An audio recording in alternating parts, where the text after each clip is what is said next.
Fala, nação, seja muito bem-vindos mais uma vez aqui ao nosso Coisas num time de futebol. Uma delas é trabalhar com um quarto meio-campista.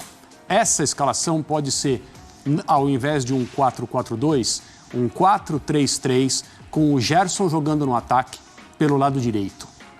O Tite costuma fazer isso ao longo da sua carreira, ter um quarto jogador de meio de campo funcionando como atacante pelos lados.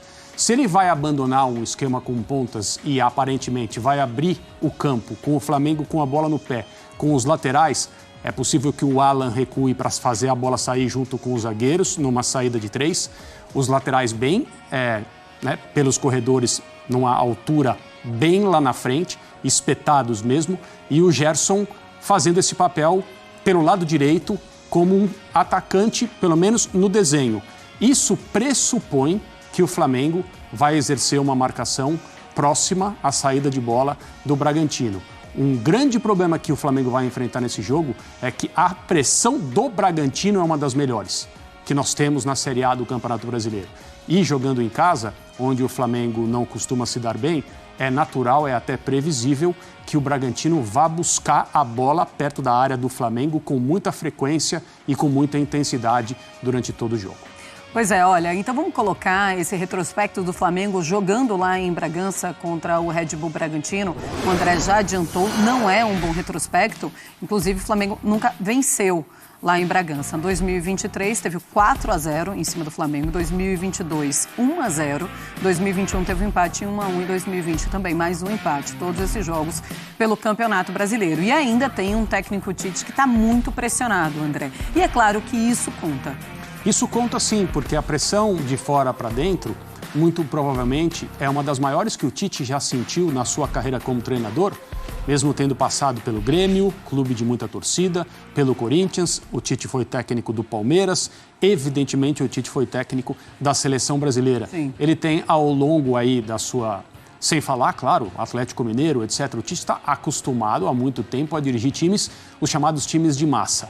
Mas em termos de quantidade de pressão e o nível da exigência, e eu diria até mais, o nível, nesse caso, da antipatia que já existia antes ao nome dele e hoje é praticada por uma parcela importante da torcida do Flamengo, talvez ele esteja se sentindo muito pressionado, mais até do que ele já pôde perceber, pôde experimentar na sua carreira. O caminho, a única coisa que ele pode fazer é mexer no campo, é mexer no time, e as coisas só poderão mudar por intermédio de melhores atuações, de vitórias convincentes e de um pouco de sensações positivas por parte desse torcedor que está olhando de lado para esse jeito de jogar até agora do Flamengo sob o comando do Tite. Pois é, só penso assim que a torcida olha para o Tite com aquele olhar querendo desviar e o Tite já está pensando, pelo menos estando longe, talvez seja um bom momento jogar fora de casa do que no Maracanã. O Flamengo não joga fora de casa em nenhum lugar, né, Marcela? Mas a torcida do Maracanã é diferente da torcida de fora. Exato, né? Como a gente viu, né, na última atuação pela Copa do Brasil. Aquilo ali, o ambiente que pode se criar até negativo após o jogo, no Maracanã ele é diferente. É verdade. Vamos seguir agora. Em relação à zaga, a pergunta que eu faço é, gente, se está poupando o Fabrício Bruno pela sequência de jogos, por que não poupou contra o Amazonas? Era o jogo perfeito para o Léo Ortiz jogar, ganhar ritmo de jogo. Aí você vai botar o Léo Ortiz para jogar em Bragança Paulista contra a sua ex-equipe, um jogo extremamente rápido, veloz. Tudo bem, o Léo Ortiz está bem fisicamente, mas custava ele mudar o planejamento. Botava o Fabrício Bruno para ser preservado contra o Amazonas, Léo Ortiz de titular contra o Amazonas, um jogo bem mais fácil, bem mais tranquilo, o apoio da torcida. E aí, no jogo contra o Red Bull Bragantino, ele botava o Fabrício Bruno. Mas o Tite inverteu a ordem e colocou desse jeito. Eu, particularmente, não concordo, mas é o Tite que é o treinador, obviamente, mas eu estou aqui para dar minha opinião. Inclusive, isso aqui é uma democracia. Se você não concorda, pode comentar à vontade aí, pode dar a opinião de vocês. Na lateral direita, repito, Varela com problema físico não pode entrar.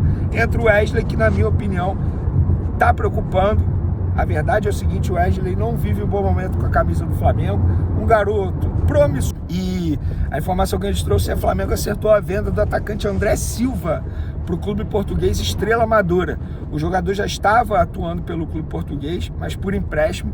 Os portugueses gostaram muito do André Silva, gostaram do dia a dia dele, das atuações nos jogos, e os portugueses exerceram a compra. O Flamengo vai vender o jogador por 600 mil euros, que dá um pouco mais de 3 milhões de reais, por 70% dos direitos econômicos do atleta, e vai ficar com 30% do jogador para uma futura venda. Eu, particularmente, vou ser bem sincero para vocês, quando o André surgiu no Flamengo, no time profissional do Flamengo, o André, para quem não se recorda dele, é aquele jogador que era chamado de filho do Bruno Henrique, parece muito com o Bruno Henrique, jogador que tem as mesmas características do Bruno Henrique, de fato tem, tá? Alto, pernas longas, super veloz. Eu esperava o André Silva rendendo muito mais com a camisa do Flamengo, mas não teve muito espaço. E eu esperava até mesmo que ele pudesse ser vendido ou negociado para uma equipe de maior potencial na Europa, digamos assim. Por exemplo, o Red